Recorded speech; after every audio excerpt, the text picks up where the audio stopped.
Before we get to today's episode, I have to tell you something. Simple Morning List is here. This was just a dream of mine to create this morning companion journal just a couple of months ago, and now it is something that you can hold in your hands, that you can use to start your day intentionally. And it includes a guide to creating 5 lists each morning. It really takes the pressure off of morning journaling and a morning routine because it sets it up for you each morning. The lists include surrender lists, gratitude lists, purpose statement, affirmations, and a hyper-focused to-do list. It also includes an introduction that takes you through all of these lists to help you understand why you're making them. It includes 12 weeks of space for these lists, and it also includes an extra journaling page each day that you can use for whatever you need it for, to-do lists or whatever it is you want to use that space for. Along with that, you'll get 12 weekly challenges and a short essay to go along with those weekly challenges to just encourage you in your journey of living more intentionally and honestly just opening your eyes to the good around you. I can't wait for you to get your hands on this. Just head over to simplemorninglist.com to find out more about it and to start making your lists. And here's today's episode of Minimalish. Welcome to Minimalish, a podcast about minimalism, sort of. I'm your host, Desiree, and I strongly believe that minimalism isn't meant to be an identity, a standard to live up to, a set of rules, or anything along those lines, but rather just a tool to help us make room for the things that matter in our lives. And it looks different for everyone. Each week, you'll find me here having conversations about living with less realistically and the things that matter, like motherhood and family, intentional living, mindset, loving our people, and everything in between. More than anything, it's my goal to remind you, and often myself too, that you're worthy of creating a life filled up with what matters to you, and that you're already enough just as you are. I'm so glad you're here, friend. Here's today's episode. Hi, friend. Welcome back to Minimalish. I'm keeping this short because today's episode is so packed full, all about minimalism and the holidays. Today is the first of a series that'll come onto the podcast monthly. It is a Q&A series, so you're asking the questions and we are answering. And I've been wanting to do this for a really long time. Typically, I am the solo host of this show. I bring on guests or I do solo shows on my own. But I've been really wanting to bring on a once-a-month co-host and do these question and answer episodes. So it is finally happening, and I have Catherine Williams of the Minimal Colonial joining me each month. She was a guest on the show just a couple of episodes back, so you can go back and listen to that one if you haven't already to get to know her a little bit. But in short, she has her master's in counseling, she is a toddler mom, and she is a military spouse. I absolutely value her perspective, and I'm so excited to be having these conversations with her each month. We both put question boxes on Instagram. We got a ton of questions about the holidays. We are covering as many of them as possible. We talk about some deep, heavy things, and we also had a lot of fun in this conversation as well. So I hope you enjoy it. If you do, as always, share it with a friend, share it on Instagram. I'm so grateful every time you guys share. That is how new people discover the show. All right, friend, let's dive into this Q&A episode. I'm so excited. This is our first question and answer. So we have a bunch before this. We could be awkward and pretend like we weren't, but you're like, just a fair warning. Yeah, we're over here like, okay, who's asking the questions? And but we're talking all about the holidays. So we got so many questions. And some good ones. So many of them are good, but we kind of categorize them. So that's how we're going to go through this. And just to kind of give you all a preview, we're going to be talking about holiday decor. This is an overarching category, so we're going to go into it a little bit more. Gifts, mental health in the holidays, and relationships, and all with kind of through the minimalist lens in general. So before we start, though, let's talk about some fun things. First of all, I think, Catherine, this was an answer that you got on your question box, but when we asked, like, what do you want to hear about the holidays, someone said, all of it, please. So. Yes, I love that one. So I thought that was great, and cute. We're going to try. We're going to do our best.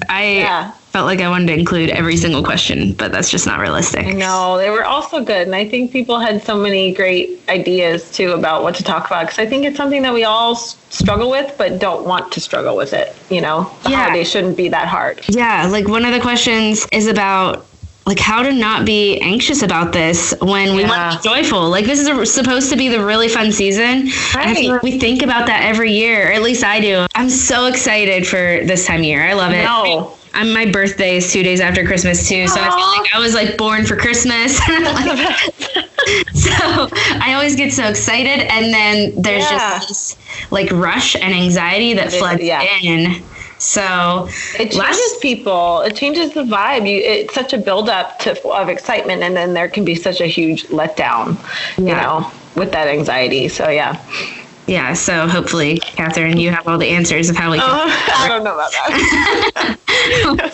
Well, we're gonna start with some fun things, anyways, because just to kind of ease into it, because there are some heavy topics that we're going to talk about here. So. Everyone wants to know what our favorite holiday songs are. Just kidding. Nobody asked that. No. Well, they might wonder, you know. Nobody asked that, but I want to tell you guys. So, Catherine. You want to tell you. Catherine, what's your favorite holiday song? Mine is White Christmas, the one from the movie with Bing Crosby. That's like the most classic one I can think of, that every time I hear it, it like makes me happy. And my mom grew up loving it. So it was just always played throughout my childhood. And now I'm going to like make sure Owen knows it too. Yeah. That's a good one. I feel like what about you? A favorite of mine is because it's my dad's favorite song is so kind of similar. War is Over, which doesn't sound like a Christmas song, but I'm trying to think of what that's not what it's actually called. Shoot, it's called So This Is Christmas, and then the subtitle, and then the subtitle is War is Over by John Lennon and Yoko. That's great. Yeah. That's a good one. Okay, so what's your favorite holiday food or dessert? Yeah, so I'm such a classic girl when it comes to like all of these things, but I love, and I could eat so many of them, so I get a stomach ache, are the classic iced Christmas sugar cookies, just like all the shapes. They have to have like a lot of icing, has to be like caked on there, but it has to be like smooth. And I kind of like Christmas cookies that aren't super, super soft, but not too hard. I like just your classic Christmas sugar cookie. I love making them. I love icing them. And then Luke makes a really good eggnog recipe, and I look forward to that every year. So love those. That sounds so good. I love eggnog. I love Christmas too. I feel like I'm not the best at making the Christmas sugar. No, me neither. I like other people. Yeah, exactly. I'd rather someone else make them. Mine are I love peppermint bark. So good. If anyone wants to send me some, just go ahead. I feel like that's like a classic teacher gift I would always get too. Now that I'm not a teacher. Now that I'm not a teacher, I'm like, where's my peppermint bark? Everyone, there's come a supply coming. Funny. And then I just like peppermint mochas, but I don't really go and order them. I want like the peppermint mocha creamer in my fridge so I can make them. Oh yeah, you can have it at home. Yeah, that's good. Yeah. And then what's your favorite? So this was a question, so people did actually want to know this. What's your favorite holiday tradition? So we did this every single year, and it's changed over the years, but it's the same concept. But we love decorating our tree while watching a Christmas movie. And over the years, it's changed. When I grew up, it was Scrooge, like the old musical one with Albert Finney. And so that would go on, and we would decorate the tree. And then some years it would be White Christmas. And more recently with Luke, his favorite movie is Family Vacation. So we'll do that. So some years it's like funny, some years it's sweet. But it's always decorating the tree with a movie. So I look forward to that every year. Yeah. When we were just talking about this beforehand, I was like, I cannot think of Christmas yet. I can't do it. It's like, what do I like to do? I don't remember. But I do love Christmas. And I remember it now that we're talking about it a second time, that I like that first night after the decorations are up. So I don't know if that's like a tradition or it's just like a nostalgic it totally is. day. Yeah. So I like decorating, and I like kind of just watching a movie, having a warm drink, like the night after everything's up, or like a Christmas. I like a Christmas beer too, like a winter beer after all the decorations are up. Same. Yeah. Do you have like a fireplace? Do you have a wood burning or any gas fireplace or anything or can access the fireplace? Can I access one? So no. That's the short answer is no. I go to your neighbors. Can I borrow your fireplace? I need this fireplace, and can you put up the decorations today so I can have this tradition? Right. No, and I never really had one growing up either. We have had like a fake electric one that was part of our TV stand in our old house. So I mean, it blew heat at us. So that was nice. It's the same vibe. It's good. Light a candle. I feel like that, or just like diffuse some oils, have that like warm smell. Yeah. So good. We're going to talk about holiday decor right now. So it really moves into it well. So the thing with holiday decor and minimalism is I feel like they're, at least in my childhood, which you can tell me, you know, how yours was, it was like there were lights everywhere. And I mean, if you still go to my mom's house now, like she lights up the main area of the house. And there's just like decoration everywhere. Yeah. And then my neighborhood has a Christmas light decoration competition. And so like people go all out. So I think that's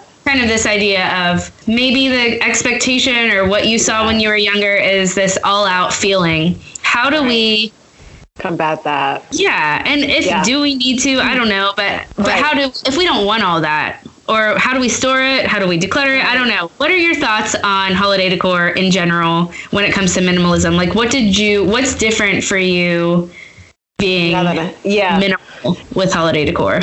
So it's funny that you mentioned like the childhood thing, because I definitely grew up in a neighborhood where we used to call it basically like lights in the parkway on our street. And it was always the thing, like we would joke about wearing sunglasses driving down our street. So my parents always kind of adopted the less is more. We definitely did things, and my mom had her favorite things that she would put out. And so I always enjoyed that. But our house was never the one that it looked like Christmas threw up on the house. Like my mom, and I've said this before in other ways, like my mom and my parents really just adopt that classic mentality and like whatever was very colonial and old school. And so I didn't grow up with like tons of decorations. It was kind of like the old school stuff.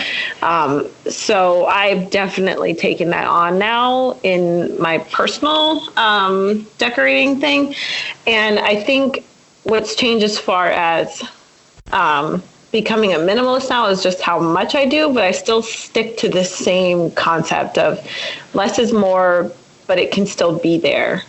And it can still look really beautiful and classic, and you can have those memories of decorating your home while also not having to buy every single lawn ornament, you know? Yeah.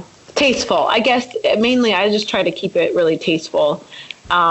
And things that I know I really love and will love year after year after year, and not anything that goes along with the trends. Ways to make it look beautiful without having to care, I guess, too much, having to fuss over it. Yeah. Right. So that's where I come from. I think that is the main thing. Is I feel like this is a time of year that people love, or it's either you really love it and you want to decorate a lot for it, or you feel like you have to decorate a lot for it. So I always suggest for people to kind of just do, I mean, this is such a, like, okay, obviously, do what you want. Like, it doesn't have to look a certain way. If you're trying to work towards living a little more minimally, it doesn't have to look a certain way. You know, it's one time of year. Knowing that it's not in your basement for how many months on end, and you're only pulling it out for those, you know, for that short month time. So I think a lot of it is like prioritizing what's important in your home. Like, is it the atmosphere? Is it looking at pretty things? Is it a feeling? Is it experiences? You know, some of the decor have experiences attached to them. So like decorating the tree with a movie, like that's a decor, but it's also an experience. So I try to look at what has multiple uses, but can give the same, I don't know, like purpose or whatever. And one thing too is that like we've now lived in two houses, I think.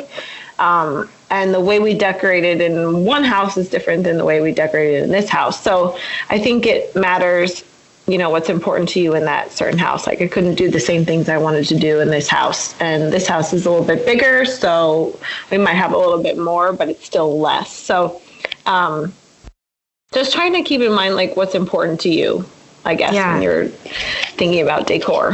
Yeah, and we personally have zero surfaces to put stuff in because we have such a small living area right now. So I've just had to minimize it so much because I'm like, this doesn't even go anywhere. There's nowhere to put this. Right. As for sentimental stuff too, I've heard a lot of people say like they only decorate with sentimental stuff, and that's how they kind of keep that feeling at bay of like, oh, all the new trendy, whatever's trendy this year. Right. It's just like keep those classic items or the sentimental stuff so that you don't feel that. Because someone did ask, how do you say no to all the cute holiday decor on sale? Right. How do you feel about that?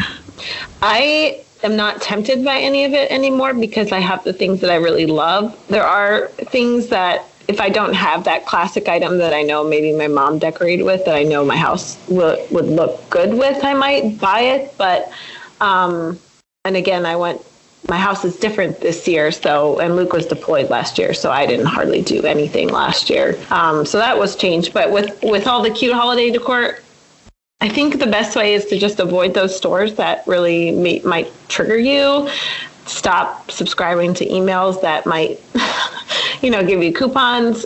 Throw out those those holiday Pottery Barn magazines. Like, you don't have to be a magazine. You don't have to look like any of that. Yeah, and that's the thing. It's just there are trends each year, and it's just another way for everyone wants you to buy a whole new type of decor each year, or a whole new set for your Christmas tree, whatever that'll get you. I have to stay out of Joann Fabrics because I think their stuff is so cute, and it's right in the front of the store. I mean, they don't have a ton, but it's just right in the front of the store. Like, I just need to stay out of here because then it's all 40% off or whatever. Whatever that means, Right. How do you think, can we feel festive without tons of decor? Like, what do you do to feel festive without it? What are some things?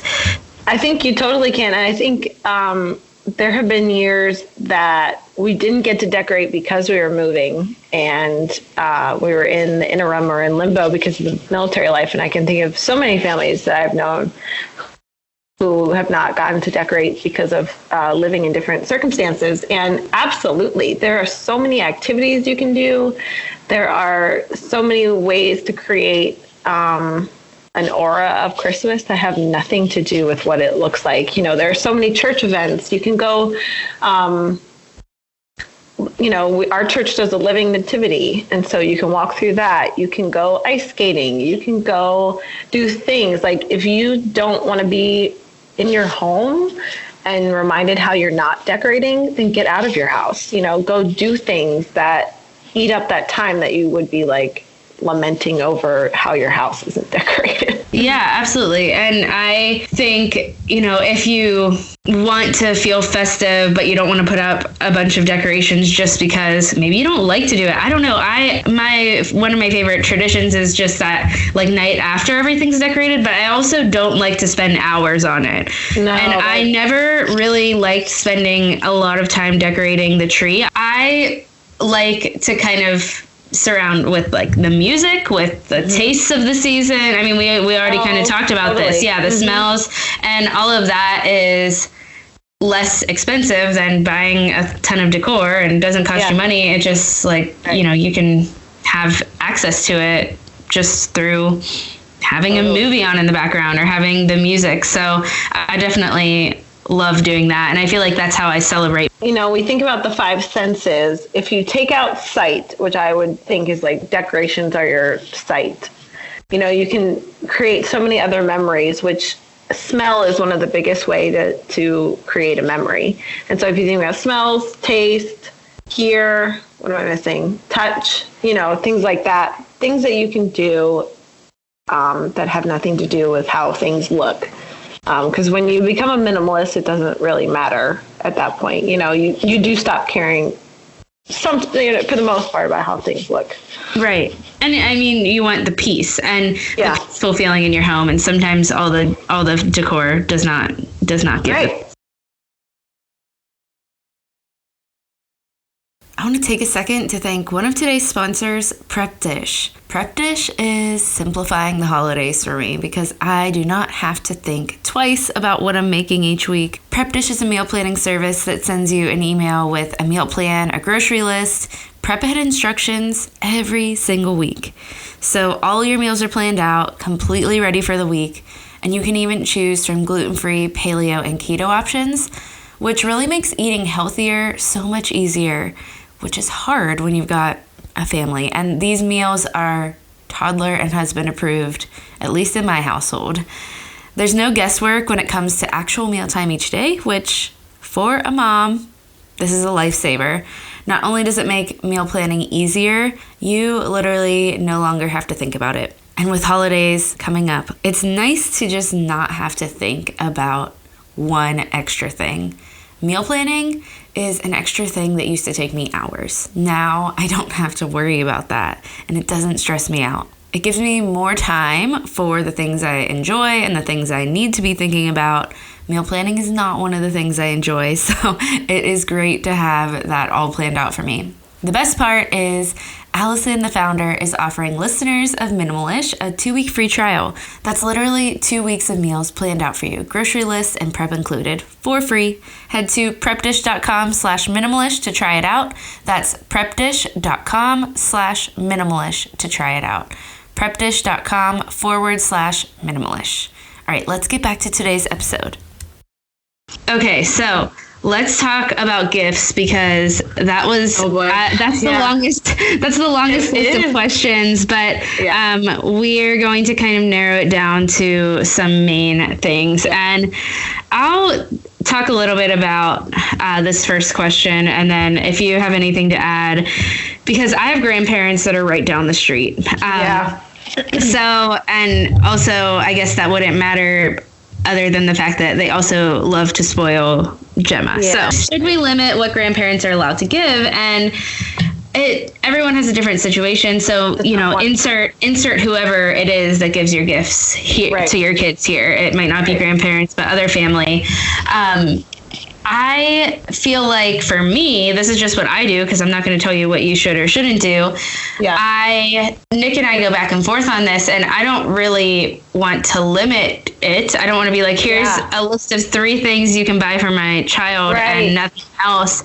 I know for a fact that my mom, it's her love language to give gifts. Aww. So I'm not going to be like, you can't get my child anything. Totally. Right.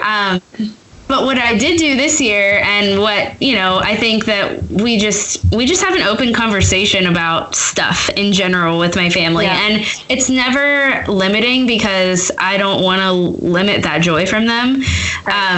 But they also, over time, I just think they understand that a less cluttered home brings us joy and it's a value of ours, and they respect that. So I just kind of actually just last night opened up the conversation about Christmas and gifts in general, because when it comes down to it, financial stress of gifts, and that might not be everyone's situation, but I just feel like I grew up with piles of gifts every Christmas morning, and that was a huge financial strain on my parents. So I don't want them to keep doing that. You know what I mean? Like that's joyful for them, but also it's not, because, and that would be a financial strain on us if we started that. If we started being like, here's a pile of gifts every single year, that would maybe bring us like very temporary joy that morning, but it brings a lot of strain.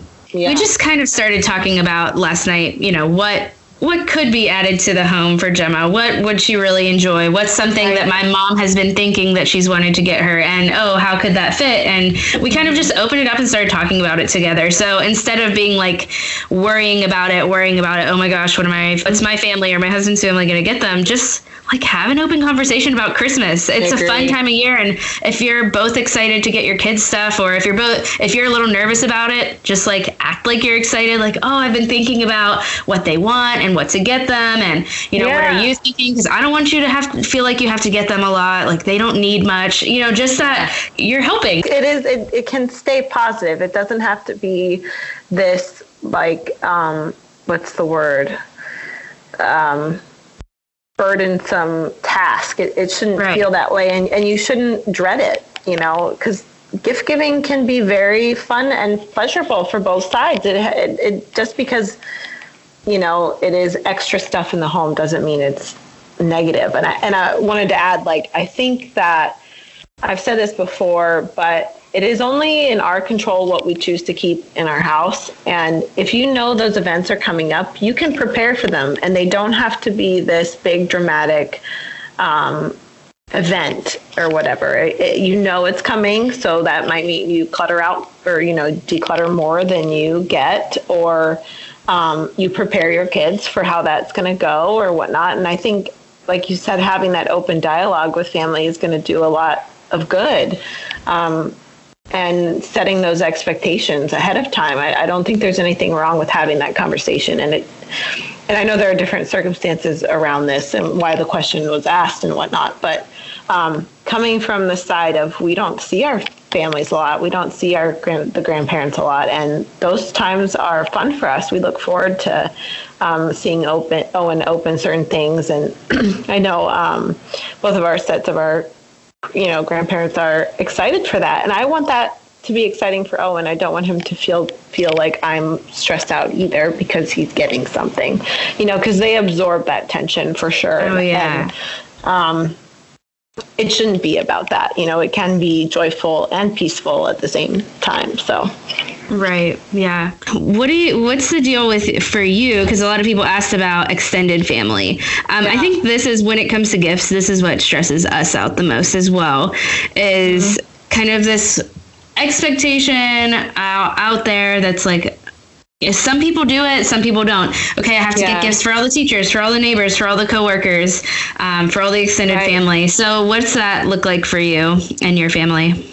So, this kind of happened by default because of distance, being in the military, and a lot of that fell to the wayside. Like, we didn't really, or I don't feel that pressure to do a lot anymore because the military's kind of resolved that for us. But I try to put myself in the situation of, like, if we had been around family the whole time, and plus my kid's not at an age where we have to get teacher gifts yet, so I'm not sure how that pressure is going to go, like if that will happen for us or whatnot. But in my mind, and this is true for friends too, like, I stopped giving the extra people gifts because I just don't think it means enough to have a gift exchange. I don't think it means anything about our friendship or about their meaning in our life. Or I think kind words go a lot longer and people remember that than a little gift that you gave them. So if I have a chance, I like to do a card. I'm definitely a card. Personalized message is meaningful. And, I've never gotten any feedback one way or the other if they appreciated that one way or the other more than a gift. But my friends, at least like my adult friends that I'm close with, know that we stopped gifts for each other, like me and my girlfriends, because it's just not worth it. Like, our friendship means more than, saying I'm going to give you this gift at Christmas. So as far as extended family, so in our families, we have that open dialogue, and each year has looked a little bit differently. And I think this year, the conversation hasn't happened yet, but it usually does, about what we're going to do for each other. But nowadays, now that we have kids, we do let the kids be the main focus, and we don't do adult gifts as much. If we do adult gifts, it's usually on one side, we do a Secret Santa for the siblings. And then on my side, we do maybe like couple gifts together. So there are ways that you can minimize the amount or the number of gifts, whether that's doing a maximum like $25 limit, or coupling people together, or we do gifts for the grandparents, the parents. And I think this year we'll probably do more like gifts from Owen type of thing. So I guess this is a long-winded answer for this kind of question, but I don't know, think of ways that you can start eliminating certain things. So whether that's like one gift for two people, or spending less amount of money, start cutting off people that giving gifts, like little tiny gifts that add up to a lot, like, a full class of children. If you have kids in school and you're giving a gift to every single teacher, and that can be a lot. Or do something, a larger gesture that covers more. I don't know if that is making any sense. Yeah. I just think that we can get caught up on the little tiny lists of everybody, and instead of looking at the big picture of like what's really going to matter here. And by this time next year, they're going to remember that I gave them this and that. Probably not, Kind of with the idea of like coworkers or teacher gifts.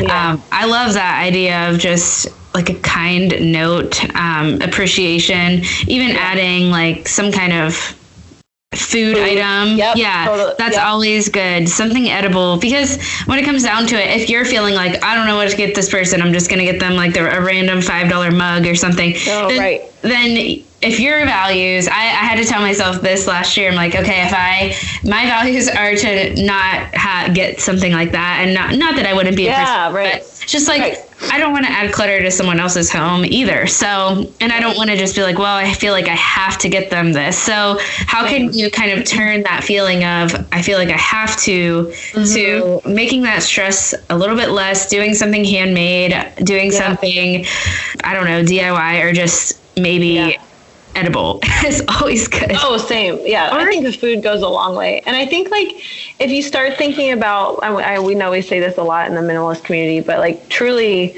thinking of an experience that's more memorable, something that you could take a picture of and share that, because that's what you're going to remember. You're not going to remember those tiny little gifts. So like if you want to get dressed up and take a nice photo together and that be the gift, or you have that framed or something, or like matching PJs or ugly sweaters, things like that are good gifts, but don't add items to the house. And one thing with extended family, now that we all have kids, is that we let the kids be the focus. The adults have kind of taken the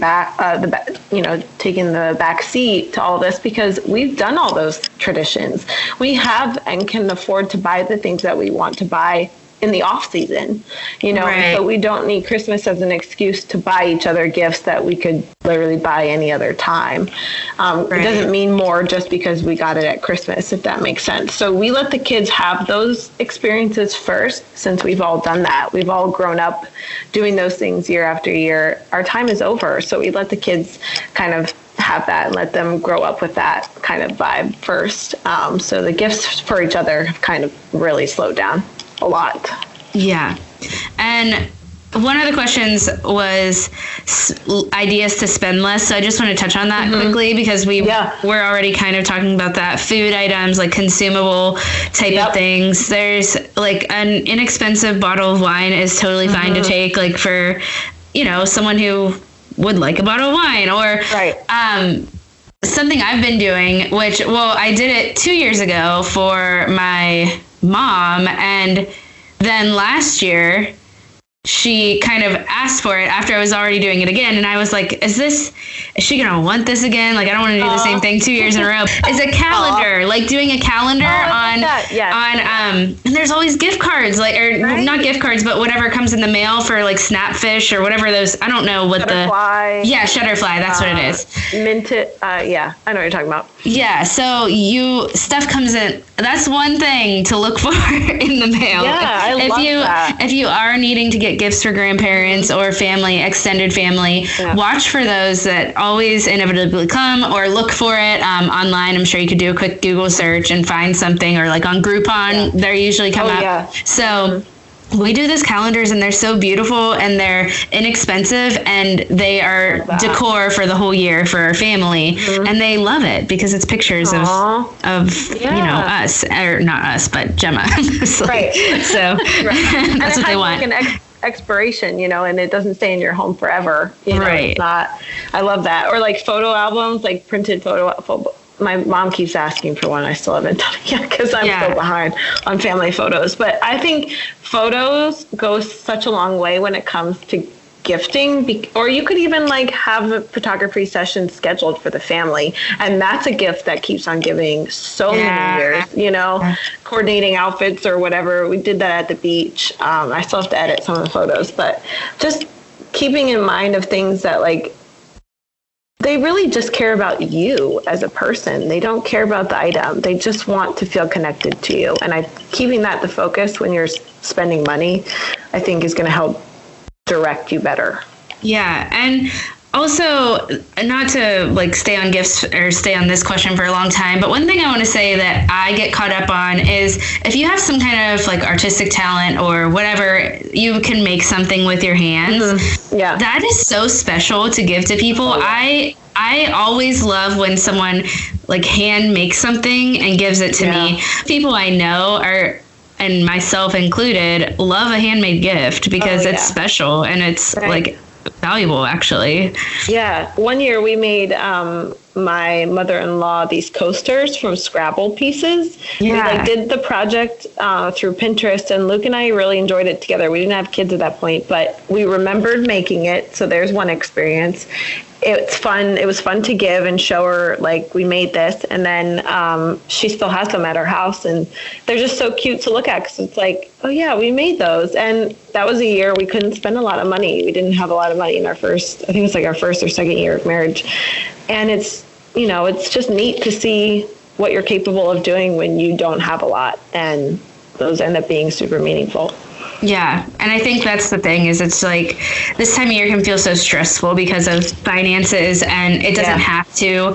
I think we project a lot on people and we think that people are expecting us or judging us if we don't give them something that shows that we have enough so that we could buy you this thing.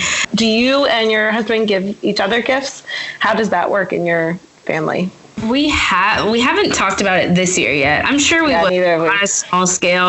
We have up until this point. So I feel like it's a thing we have done it each year. And starting 2 years ago, we've done with all three of us, like something you want, something you need, something to wear, something to read. So we did that we did that for a couple of years. I don't know if we'll do it this year. Maybe with her we'll do it because I feel like that's a fun thing to do with kids. I love that little rhyme. That's perfect. So we've done that. What do you guys do? Do you guys get each other gifts? It depends every year kind of what our situation is. Like this year we've been doing a lot of house projects. So that feels like big gifts to us from each other type of thing. Like, you know, having a nice home to exist in has been great. But there are years that, you know, we might do one big gift if it's like an electronic item, something like that, or little small things. Or we might do, this year it's our anniversary the day before. I guess I don't know what day of the week it falls on, but our anniversary is November 26th, right before Thanksgiving, or at least it was the year that we got married. And so we might do a trip, and that might just qualify for our gift to each other, even Christmas gift. We combine a lot of things. So it just depends on what the year holds. But more and more, as time goes by, we just want to be together. So it depends what that looks like. Or what our needs are for the year. But I like that little rhyme for sure. That's cute. Yeah, it's fun. I think we like getting each other gifts, but then kind of like with adults, like we were saying, like you were saying with your family and gifts for adults, it's like, well, if we really want that thing, like we can budget for it, save for it through the year. Right. But yeah, I mean, everyone's different with that, but I have like doing that little rhyme. That's a fun one. Perfect. I'm going to adopt that. Found it on Pinterest, I think, a couple of I'm so excited to tell you about a company that I have been absolutely loving and using every single day, and that is Native. Native creates safe, simple, and effective products with trusted ingredients and trusted performance. They literally have 9,000 5-star reviews and have been featured on The Today Show, Elle Magazine, Pop Sugar, just to name a few. Their products, like their 5-star rated deodorant, are formulated without aluminum, parabens, and talc. And it's honestly so worth it to say no to these toxins when it comes to products that we use on our bodies every day. Native's products are filled with ingredients found in nature, and you can actually pronounce them and understand what they are, like coconut oils, shea butter, and tapioca starch. Plus, their products have free shipping and returns. And they actually work. I've tried out other natural deodorants and nothing works like Native. I don't have to reapply even after working out or taking a walk. I've tried a lot of natural deodorants and Native is the one I'll stick with time after time. Plus, I love their scents, and I personally love the eucalyptus and mint, but they have something for everyone, like coconut and vanilla, which that one sounds amazing. Lavender and rose. Plus, they have seasonal scents and an unscented baking soda-free formula for those with sensitivities. I feel like Native would be the perfect stocking stuffer, especially for your spouse. You can get 20% off your first purchase. Visit nativedeodorant.com and use the promo code Minimalish during checkout. That's 20% off your first purchase at nativedeodorant.com with promo code Minimalish. All right, friend, let's get back to the show.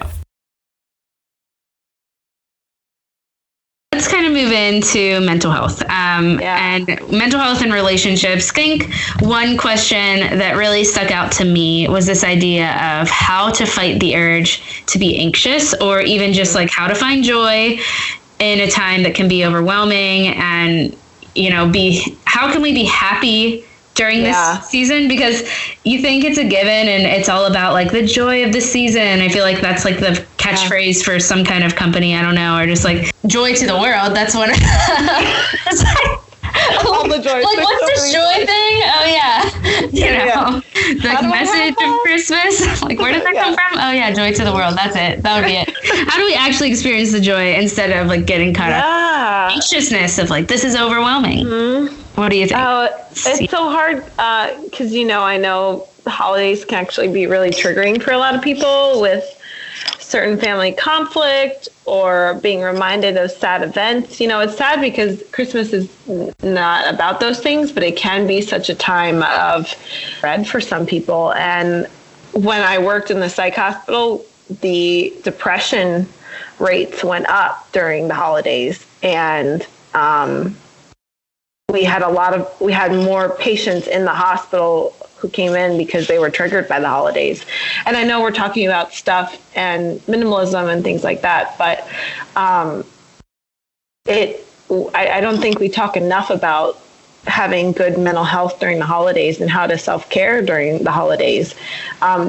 So I guess my answer is, like, just because it's the holidays doesn't mean you ignore yourself, and that it's all about other people and all about these experiences and all the glitz and glam. Like, remind yourself of why you enjoy Christmas and keep it simple and keep it to those things. Because, you know, you might be uprooting certain memories or things of the past that can really dictate your mood throughout the holidays. And of course, like any other day, you want to try to eliminate that as much as possible. You know, you don't, just because there's a Christmas tree in your living room doesn't mean you should be reminded more of whatever has happened in the past, or be reminded of the anxiety of gift giving and things like that. Like, that is not the point. So I think trying to find little ways to self-care throughout the holidays, eliminating all the extra stuff that does bring you anxiety. Maybe you need to make a list of the things that actually bother you throughout the holidays. Like, is it the gift giving? Is it the family? Is it the extra activities? Is it the shopping? You know, whatever it is, make a list and decide for yourself what really triggers you. Because when you are aware and you know what those are, you can handle them a lot better. Sometimes we're facing fears that we don't actually know that are fears, and we're like blindly going through life trying to battle these things. But when you name them and you face them, I think it's really empowering, and you have a lot more strength to get through it. So, I think prioritizing what's important, make a list of what triggers you the most, and finding joy in things that, I don't know, might not mean much to others, but it means something to you, I guess. I don't know if that kind of makes sense, but just remember that things that make you happy might not make other people happy, but that's not on you. It's not your responsibility to make other people happy. So, yeah. I think, too, something I like to do when I am experiencing anxiety, or I am experiencing just like around anything, I'm just experiencing, I don't know, just like a negative feelings that are tripping me up in some way. I think with the holidays, at least last year, I told myself, like, okay, I need to change the narrative around certain things, because there are narratives around the holiday season that there is this idea of, joy as the center, but also there are narratives that are like, okay, you need to go out on Thanksgiving evening and stand in crazy lines of people and push people, which I know that that's not as much of a thing anymore with online shopping, but still, it's just like, I feel like the holiday season kind of starts with this stressful event of like, you need to get the good deal. So it's just like, there are these narratives in our culture that maybe we don't fall into them anymore, or maybe we do. How do we change the narrative around those things to say like, okay, this is what I want the holidays to be about, and not even in a selfish way. It's just like, what do I want it to be about for my family? I know a couple of people asked about ideas for, teaching their kids about what the holidays are all about. And it matters to you. What are they about to your family? I mean, for me, it has a lot to do with our faith, but there is there's options for doing, if you want to volunteer, if you want to give more during this season, like, what is it about for you? Because you don't have to fall into what the messaging of the culture says Christmas is. So I think we so often just let the culture paint how we feel about things, instead of like taking that pause. And I know I'm guilty of it. So it's something different I did last year. It's like, okay, what do I want this to be about? And people were like, bucket list stress me out, or, whatever. But because that could be like, oh, what do I want this to be about? I'm going to list out all these things that I want my family to do together. But it's not about that. It's just like, what do you want the feelings around this season to be? Because if it's joy, then you're going to have to probably repaint the picture of what a lot of commercials or cultural messages are saying. Right. And I think with that is like finding the support to be able to do those things. So if you are struggling with certain things, like find the people that are going to support you and empower you to do those things and to carry out that narrative, rather than the people who are going to oppose you. And I think sometimes the holidays can be really telling about certain people's personalities and character flaws. And, you really kind of see the true colors of people when you're going through the holidays, because that pressure and that anxiety can get to them and bring out the worst in people. And so if you are in toxic situations and you're creating a narrative based on toxicity with these people and the pressure or whatever it is, it might not be people, you need to find support that's going to help you create the narrative that you want it to be. And I think you'll know who those people are. They will either say the right thing to you that makes you encouraged. They will do the right thing, for you in acts of service, or they'll just walk alongside of you to help you carry out that narrative. So I really like that answer. I think definitely rewriting the script. Also kind of related, like I feel like we're getting into this, is just this idea of relationships. So this is getting even deeper, and I honestly don't feel like I feel like this is something I still navigate in a lot of ways, but it is something we navigated even more when we were farther. It's like there's so many different dynamics. That's what I want to say. There's so many different dynamics. Whether you live far from family and you're expected to travel home, whether you live close and you're expected to be with your family for 48 hours straight on Christmas Eve and whatever, So or you maybe don't have family even near you or living or whatever. It's just, there's so much with relationships in the holidays. So one question said, okay, how do we deal with wanting to stay home on Christmas Eve, or like maybe extra Christmas parties throughout the season or Christmas Day, and not feeling guilty about it, and how to talk to family about that. So you go ahead and take that one. Oh, gosh. I mean, this is a hard one because, we have all felt this way at one point or the other. And I think we all go through phases each year where this might be true or it might not. The pressure might be more one year and then it might be off the next year. And, we've definitely kind of gone through that, being far away and now living close. And I guess the biggest thing that you can do is to kind of know your boundaries. Only you know what you can and can't handle. And if you are going through a hard time, maybe this particular season, you might want to maintain stronger boundaries. If you're more inclined to be social and wanting to do that, then go for it. No one else can dictate what you can and can't handle. And I know sometimes we put a lot of blame on other people for making us feel that way, but we are only in control of how we feel. And other people can choose to react or not react to what boundaries we set in place. So I think you have to really get in touch. It sounds like so like therapy, but you do have to get in touch with your own feelings about this stuff, and know where your heart is on it, and then stay true to that. Because sometimes we could feel one way and then we still do things out of obligation.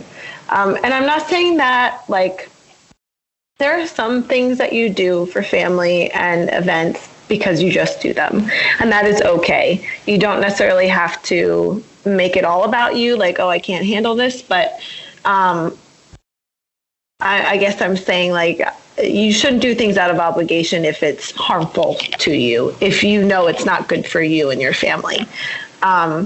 And then having that conversation. Now, that could go over a lot of different ways with family. You know, those conversations are really, really hard to have if you are expected to do something. But one thing you can do about not having guilt is that just remind whoever you're talking to that you're trying to build your own memories for your family, and take the focus off the other people that you're talking to. Like, don't make it about them. Just make it about you. Because again, you can only speak for yourself and how you feel. But just tell them that you're trying to build your own memories. And when all else fails, if they don't understand that, you can use minimalism and say, you know, we're simplifying not only stuff in our life, but activities and our schedules. And we're trying to focus on positive mental health this year. And this is what it's going to look like for us. And then hold true to your boundaries. Sometimes I think we can, like, say one thing and then not follow through. If you are going to make a decision about going out or not going out, follow through. Like, follow through on your commitments and, you know, speak true to what you're saying. Yeah, and define the expectations with your family. If they do have expectations, you need to know them. So have that conversation, like, and you can use the word, what do you expect? What would you like from us? What is the plan for this year? What would you like it to look like? Because they might have expectations that feel like pressure and obligation, but they're not coming from that intention or that perspective. So kind of ask, like, what are your expectations? And if, you know, that, I guess that's where you start, and then that could go, several different ways, but yeah, starting there helps. Yeah.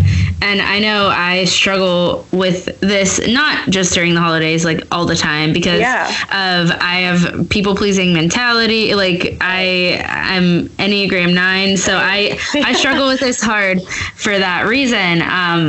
But I know I kind of want to just put this out there in case anyone is feeling this, is that whenever you have a young baby around the holiday season, this can feel really hard and scary. The idea that you're taking if you have a newborn or whatever, and you're anxious about taking them out, like, through of parties with people that are going to want to pass them around, and that makes I struggled with that hard a couple of years ago, and so one thing that I did to try to be respectful first of my own anxiety and then of my child that I wanted to keep healthy, which maybe it sounds extreme, but I had anxiety over that. And it's serious. I mean, it's hard. Like, family wants to kiss your babies, and then it's like, okay, well, it's flu season. You know, you just don't know. It's hard. It is so hard. And we have big family on both sides. So one thing we did is, during Thanksgiving, I basically had my doctor give me an excuse. I mean, not like written, like you take it to school. Smart. But I was just basically like, hey, should I really travel to family and have my 2-month-old or less around a bunch of family? And she basically said, if you want me to be your excuse that you shouldn't do that, then, and if it would make you feel better and your family, then you should make it an excuse to, like, tell your family to come to you. This is when we live farther away from family. And we did. And the family that really wanted to see her, they did come to us. So that was one of the best holidays we had while we lived far away, because people came to us and it was intimate, and they stayed with us and everything. But at the same time, a month later, we did come home for Christmas, and I wore her at a huge Christmas Eve party. So just like think through it, respect other people too, but also remember that if you are, because I know that there might be someone with a new baby and there's a lot of anxiety around our first time mom, especially. It's just like, I didn't know that really made me struggle around the holidays a couple of years ago. So I just kind of thought of that and wanted to put that out there. I like that. And you can, like, with that, using your doctor, you can also use finances as a reason to not do certain things. Like if driving and paying for gas or paying for plane tickets is too much, that's a very valid, and I don't even want to use the word excuse because it's not an excuse, but it's a very, very valid reason to not do certain things. You shouldn't have to break the bank to have a holiday experience, or sacrifice health. Because we had family come to us the year that I was pregnant with Owen, and that was really fun. You don't have to sacrifice to have an enjoyable Christmas. And I think that's what where the joy gets depleted, is that they're making sacrifices that they wouldn't normally make just for the sake of family. Yeah. I know that I experience a lot of anxiety within that decision before the decision is made, but after the decision happens, always kind of okay. I mean, there might be some people that are unhappy, but it's going to be okay. So that's something I always I've been telling myself with decisions. That decision, especially if you live far from family, the decision to say, like, no, we're not coming, can feel really hard, and it can cause a lot of anxiety. So try to make it faster. I don't know. Try to make that decision faster. And if you know what you want, like, make that decision. Don't go back and forth. And get the support from your spouse. Like, if you're dealing with in-laws, have them deal with their particular family, and vice versa. Like, deal with your own families if that's triggering for you, and get each other's support and be a united force when you're communicating. And rehearse what you're going to say. Have your message be the same across the board. And if you have to repeat yourself over and over until they get it, that's fine too. It makes it easier once if you're grappling with the decision when you're more definitive, and when you sound more confident, those conversations go a lot better. People don't have reasons to debate you or argue with you, or kind of like, I'm a people pleaser. I could always be like, oh, okay, submit in some way. But if you're rehearsing it, repeating yourself, and having support from your spouse or whoever it is, if you're single, friend or whoever it is, you're going to feel a lot better about making those decisions. Yeah. Awesome. Okay. Yeah. What are you looking forward to most about this upcoming holiday season? Oh, that's a tough one. I think being more settled in our home this year. Last year, Luke was deployed. He came home on Christmas Day, which was fun. But I felt like I celebrated early because we were doing everything before he got home. So I feel like I'm excited to have him around this year and do all the things leading up to Christmas Day.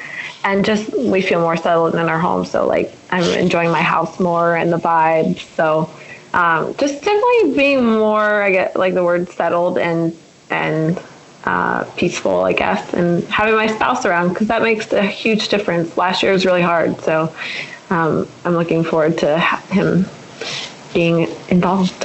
Yeah. That's so great. Yeah. I'm looking forward to Christmas lights, with Gemma, because she was obsessed with Halloween decorations and all the blow ups in people's yards.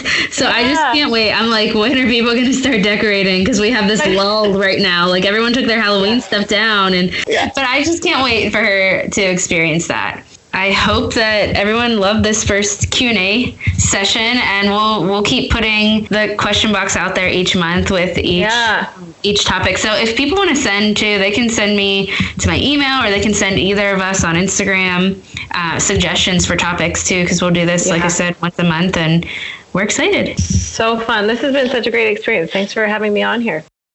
Well, I hope that was a fun listen for you, and I also hope that it was helpful as you are thinking forward to the holidays. As we are moving into the holiday season, I hope that you are anticipating it with joy and not fear or anxiety. Although I know these emotions can come up, and Catherine and I definitely discussed that. I just hope that you can look towards joy in this season and choose joy in this season. All right, friend, I am so grateful that you joined me here this week, and I will talk to you again right back here next week.